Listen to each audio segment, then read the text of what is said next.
قرآن کو تم سمجھ نہیں سکتے، قرآن کو سمجھنے کی کوشش کرو گے تو گمراہ ہو جاؤ گے، قرآن کو صرف علماء ہی سمجھ. اچھا یہ بڑا کامن بات ہے. یہ مجھے کچھ یاد آ رہا ہے کہ شاید یہاں پر ہم پہلے بھی ڈسکشن کر چکے، لیکن اس کو ہم دہرا لیتے ہیں.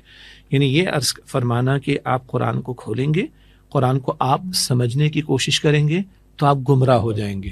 یہ جملہ دوبارہ میں عرض کرتا ہوں کہ آپ قرآن کھولیں گے، قرآن کو سمجھنے کی کوشش کریں گے تو آپ گمراہ ہو جائیں گے. اس کا مطلب ہے کہ ہم لوگ جو اردو بولتے ہیں، ہم اگر اردو میں کھولیں گے تو ہم گمراہ ہو جائیں گے نا.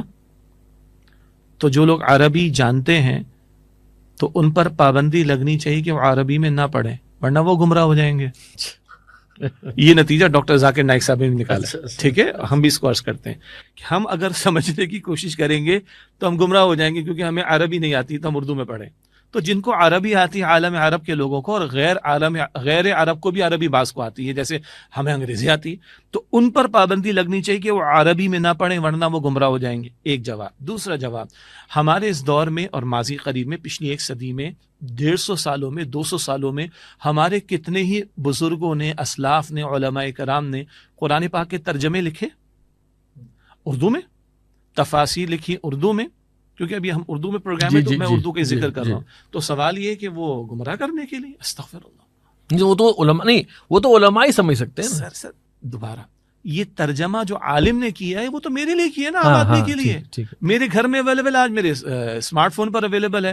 علماء تو ابن عباس کو پڑھیں گے رضی اللہ تعالیٰ عنہ، تب امام ابن جریر کو پڑھیں گے، علی رحمہ ابن کثیر کو پڑھیں گے، علی رحمہ اینڈ سو آن، اور وہ تو عربی میں پڑھ رہے ہیں. اور انہوں نے جو بنا کے دی ہیں وہ کس کے لیے دی ہیں؟ جی، تو انہوں نے جو ترجمے کیے ہیں، انہوں نے تفاسیر اردو میں لکھی ہیں، وہ تو عوام کے لیے.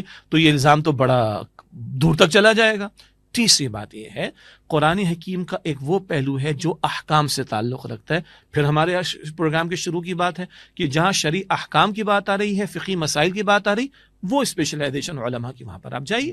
لیکن اللہ تعالیٰ تو قرآن کو فجر میں، ظہر میں، عصر میں، مغرب میں، عشاء میں لازم کر چکا اپنے نبی کے ذریعے علیہ السلام. آپ کا میرا 5-6 سال کا بیٹا کھڑا ہو جائے یا 100 برس کا عالم دین کھڑا ہو جائے، اس سے قرآن سننا ہے یا قرآن کی تلاوت کرنی ہے نماز میں. اللہ اتنا ہم سے چاہتا ہے. ہم یہ کہہ رہے ہیں کہ تراجم و تفاسیر جو علماء نے لکھے بھائی اس کو پڑھ لو. جی.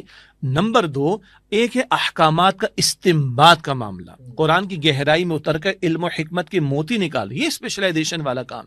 ایک ہے قرآن کا بیسک میسج، یعنی ڈاکٹر شاہ صاحب رحمۃ اللہ علیہ کا جو کتابچہ ہے مسلمانوں پر قرآن مجید کے حقوق، اس میں یہ بات آتی ہے نا.